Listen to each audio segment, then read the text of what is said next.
Magandang umaga sa lahat. Andito na naman tayo, mga kababayan. Parang ako ay mag-comments lang sa nangyari sa ating bansa. Ako'y naniwala na itong si President BBM, hindi ito likas na masama. Hindi likas na masama yan. Pilipino din yan, hindi talaga likas na masama.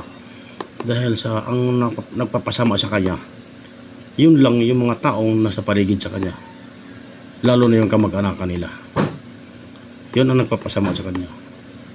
Kaya si BBM, kung sana hindi siya pinabayaan, o madaling salita pinabayaan yung nakapaligid sa kanya, lalo yung mga kamag-anakan nila, parang siya ay mapahamak, mapasama sa ating bansa. Dapat hindi handong sa ganito. Ito, sa totoo lang, Mr. President, pinagtulong-tulungan ka namin para makaahon muli ang mga Marcos. Lahat kaming mga Duterte ay talagang sama-sama upang makabalik kayo sa pisto at bigyan ng pagkakataon muli. Ang problema lang ay yung nakapaligid sa inyo ngayon, yan nagpapahamag sa inyo. Hindi ako maniwala na talagang napakamasamang tao kayo. Dahil tayo mga Pilipino, lalo na katulad ninyo, ay mga kilala naman ng mga apelyido nyo, mga pangalan nyo.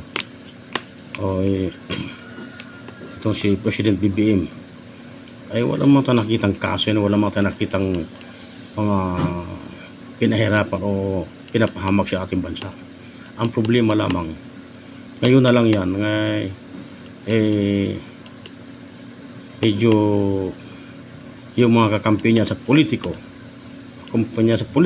kakampi niya ay masyadong marahas, masyadong mataas ang lipad, mga pangarap, tatayog na pangarap. Kaya ito ngayon napapahamak. Sana maayos niyo ang lahat para magkaisa naman ng mga Pilipino. Huwag yung braso-braso, idadaan sa usapan lahat, parang maayos. Ay ang nagdurusa lahat, tayo, lalo na mga mahirap na katulad namin. Kaya ang payo ko dyan baka maaari naman baguhin ang sistema. Huwag naman yung pipilitin, babarasuhin ang taong bayan para lang kayo na riyan.